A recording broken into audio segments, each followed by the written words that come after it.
This is Rianne's Unpopular Opinions on Healing, where I go onto the internet, find stories, and expose the emotional patterns that most people avoid. Now, if you've ever felt socially compelled to do something, this one may feel familiar. So, this isn't gossip, it's emotional anatomy. Let's go. Am I the a-hole for having and using emergency spices at dinner? So Opie tells us that they are 28 years old and they were raised to smile and stomach it when they went to a friend's house or a guest's house and were served food that they did not like to eat. Now this is something that Opie has just carried with them, and they now see it as something they call eat polite. That if they go to someone's house, they don't like the food, they just have a little bit of it and then kind of just buy other food on their way home. He says that he recently went to a shop and found these little bottles of Tajin spice. And because they were really cheap, bought 12 of them, always has them in his bag. Now, recently he went to his aunt's house, and in his perception, she made quite a weird concoction of like chicken with peppers and in a white sauce with plain bland rice. Didn't like it, but just put a little bit of these spices on. Makes the food taste a little bit better. However, everyone noticed it because there were little red bits in the food, so questioned, and he came clean and just said he didn't really enjoy that meal, even though he did like her food. And Auntie was very offended and upset, and he wants to know if he is the a-hole in this situation for doing that. Let's slow it down. In OP's opinion, he's just curving the confrontation or the issue of not liking other people's food. A little bit of spice doesn't hurt anyone's feelings, and it just means that he can be polite in those situations without causing any, disrespect or hurt. However, we often see this when we are looking at socially mediated suppression of emotions. And that is when there is a conscious inhibition of outward emotions to adhere to social norms, avoid conflict, and manage relationships. So not only are you, suppressing your emotions, you're doing it because of how other people perceive you. You want to be perceived in a certain way. So you are going to push yourself down because of those outward factors. Now, this is often triggered by social anxiety, fear of rejection, and cultural expectations. Now, there are still a lot of cultures in this world who have expectations of how people should live, and that can be from any type of element of life, to the way you dress, to the type of jobs that you have, the relationships that you have, to the food that you eat. These expectations are still rife in a huge part of the world. Maybe it's something that you have been brought up with, something that you now embody yourself because of how you were raised. Now we can see how deeply ingrained this is in OP, because they just see it as a eat polite, not seeing it as a big thing, not saying that it's something that stressed them out. It was just how it was. And the way in which his parents would have raised him didn't, in his opinion, seem to be a way that was negative. However, we can see from an outside view, you don't like the food, therefore you should be able to speak up about it. But you've actually been taught to smile and stomach it, which is actually quite an uncomfortable phrase, because stomaching food that you don't like is also stomaching your opinions, stomaching your emotions, and that is where the issue arises, right? Key pointers in socially mediated emotional suppression in I don't know what that was about. They include, I think I say too much, so I do apologize for that. It includes social function and motivation, used to conform to social norms, avoid judgment, and manage impressions. So it's all about other people, isn't it? About how we are perceived. We are also looking at contextual factors driven by situations where expressing emotion is a sign of weakness and a social risk. So look at OP, going to other people's houses. It's a social risk if a kid doesn't eat the food, if they don't like it, because kids can be like that for any reason, right? So we can see that is directly linked to OP and their experience. And we also have relationship to repression, because this is a conscious decision. Like, people know that they are saying, no, you need to act in this way because this is what we are saying is acceptable. So it's an absolute conscious thing where a lot of things can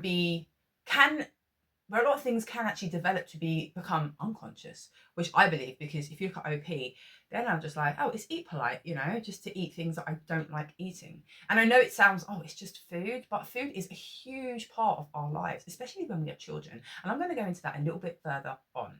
It's worth pointing out that non-Western cultures may have higher levels of socially mediated emotional suppression, suggesting that it is really heavily influenced by culture. Some behaviors and signs of emotional suppression include, now this is not, as always, an exhaustive list. These are just a few that I have picked out that I think are quite relevant to the discussion today.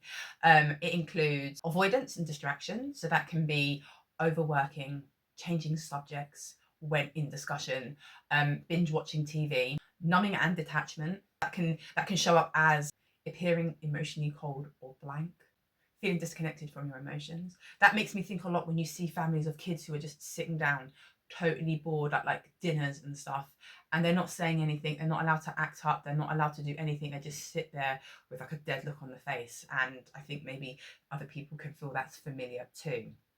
We also see people who rarely open up, struggling to name emotions when you get to the space of wanting to be able to talk about it.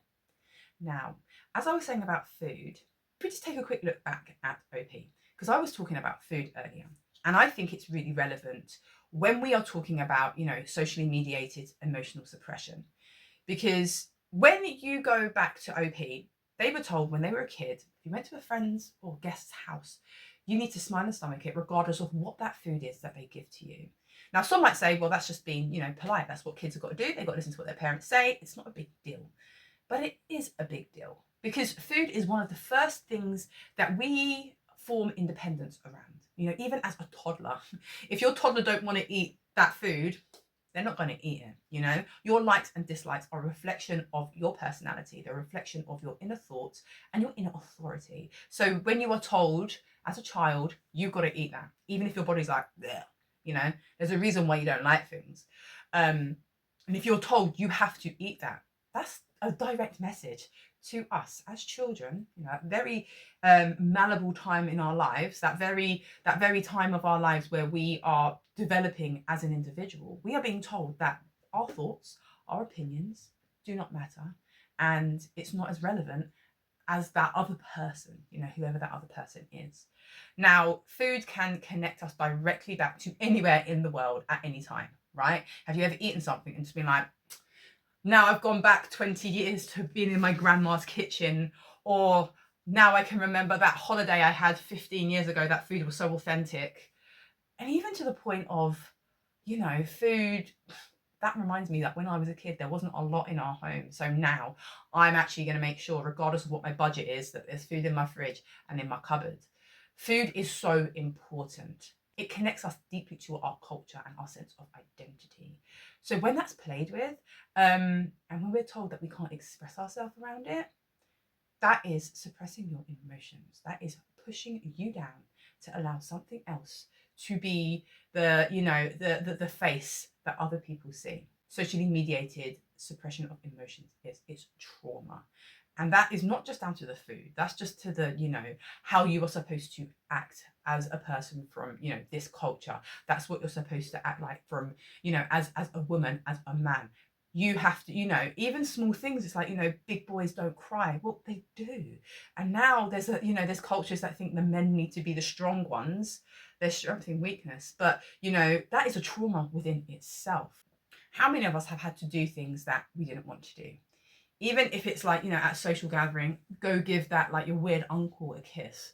Go and look after, the kids when you don't want to do either of those things. Just because you're the oldest one, you don't want to spend your whole time looking after a group of kids. You want to go off and like be with your older cousins or friends or whatever.